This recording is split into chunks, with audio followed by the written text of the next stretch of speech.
Տեսանյութերի այս շարքը ներկայացնում է լաբորատոր սարքավորումներ ու նյութեր և դրանց կիրառմամբ լաբորատոր աշխատանքներ թվային գիրագիտություն և համակարգչային գիտություն, ֆիզիկա, քիմիա, աշխարհագրություն, կենսաբանություն առարկաներից։ Աշխատանքն իրականացվել է Համաշխարհային բանկի կրթության բարելավման ծրագրի լրացուցիչ ֆինանսավորում վարկային ծրագրի շրջանակներում, կրթության, գիտության, մշակույթի և սպորտի նախարարության կրթական ծրագրերի կենտրոնի պատվերով, զանգահրատարակչության և Բարսարդ ընկերության հետ համագործակցությամբ։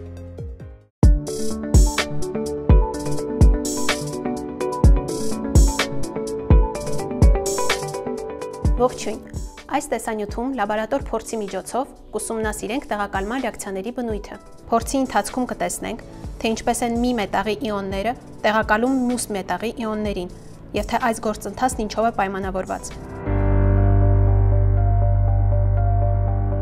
Փորձն իրականացնելու համար մեզ անհրաժեշտ են հետևյալ նյութերն ու սարքավորումները։ Թվային կշեռք նախատեսված է նյութերը կշռելու համար։ Ի տարբերություն մեխանիկական և նժարավոր կշեռքների, թվային կշեռքը ապահովում է նյութի զանգվածի ճշգրիտ որոշումը։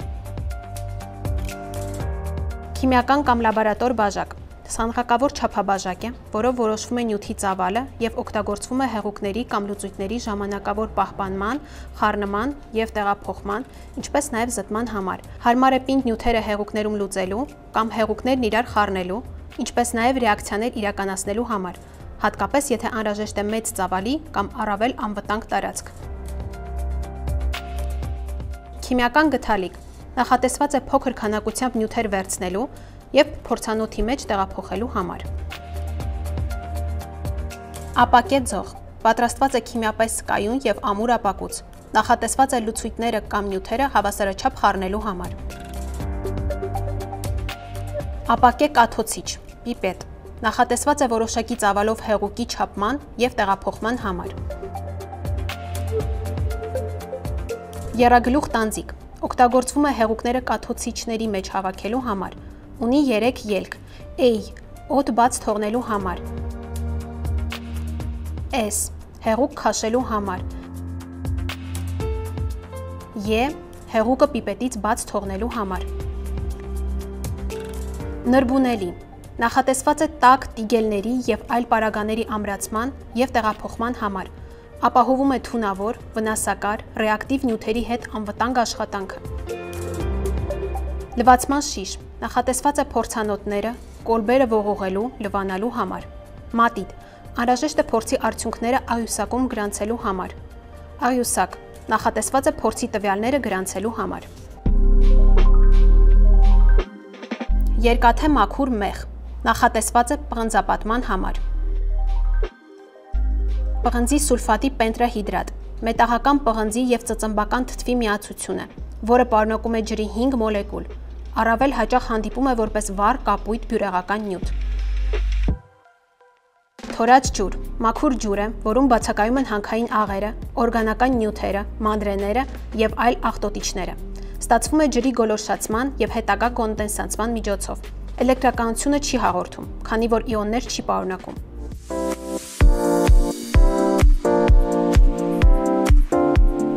Փորձը սկսելու համար անհրաժեշտ է պահպանել անվտանգության հետևյալ կանոնները։ Հագնել խալաթ,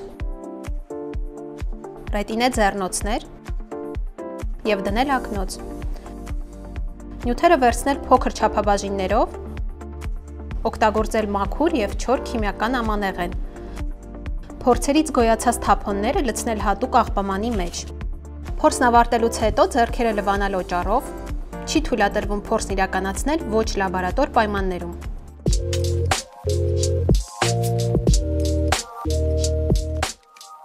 Թվային կշեռքը միացնենք և վրան դնենք մաքուր սպիտակ թուղթ։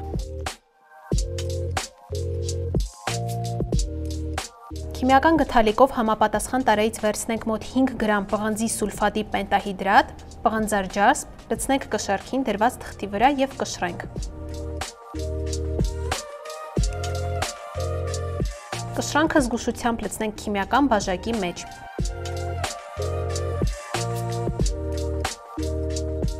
Տանձիկի ներքևի S ելքը միացնենք կաթոցիչի վերին ծայրին։ Տանձիկի վերևի A ելքը սեղմենք, միևնույն ժամանակ սեղմելով նաև տանձիկը, որպեսզի կաթոցիչը դուրս մղի օդը։ Այնուհետև կաթոցիչի ծայրը տեղադրենք թորած ջուր պարունակող սխրվակի մեջ։ Սեղմենք ներքևի S ելքը, որպեսզի ջուր վերցնենք։ Մեզ անհրաժեշտ է 50 մլ։ Թորած ջրի անհրաժեշտ քանակությունը վերցնելուց հետո սեղմենք տանձիկի կողային E ելքը և ջուրը լցնենք պղնձար ջասպ պարունակող բաժակի մեջ։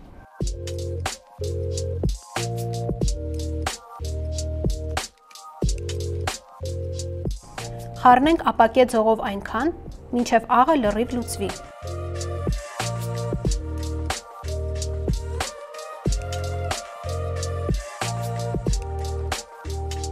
Նրբունելիով բռնենք երկաթի մաքուր մեխը և ընկղմենք մեր պատրաստած լուծույթի մեջ։ Սպասենք մոտ 10 րոպե և հետևենք մեխի հետ կատարվող փոփոխությանը։ Որոշ ժամանակ անց սկսվում է քիմիական ռեակցիա, քանի որ երկաթը պղնձից ավելի ակտիվ մետաղ է, այն լուծույթից տեղակալում է պղնձի իոնները։ Ռեակցիայի արդյունքում մեխի մակերևույթին կուտակվում է մետաղական պղինձ, որի հետևանքով մեխի գույնը փոխվում է, ստանալով դարչնագույն երանգ։ Տեղի է ունենում հետևյալը. երկաթը լուծույթի մեջ օքսիդանում է, պղնձի իոնները ընդունում են այդ էլեկտրոնները և վերականգնվում են։ Լուծույթը ժամանակի ընթացքում դառնում է ավելի բաց կապույտ կամ նույնիսկ թափանցիկ, քանի որ պղնձի իոնների քանակը նվազում է։ Երբեմն կարելի է նկատել պղնձի նստվածք, նաև բաժակի հատակին։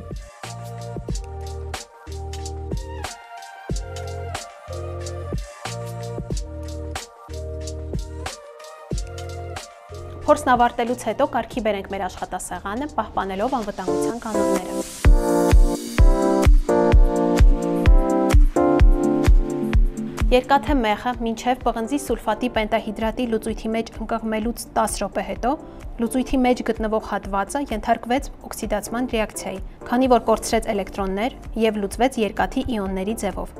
Երկաթե մեխի այն հատվածը, որը լուծույթի մեջ էր, փոխեց իր նախնական գույնը, գունավորվելով դարչնակարմրավուն, այսինքն պղնձի գույն։ Միաժամանակ պղնձի սուլֆատի պենտահիդրատի լուծույթում պղնձար ջասպը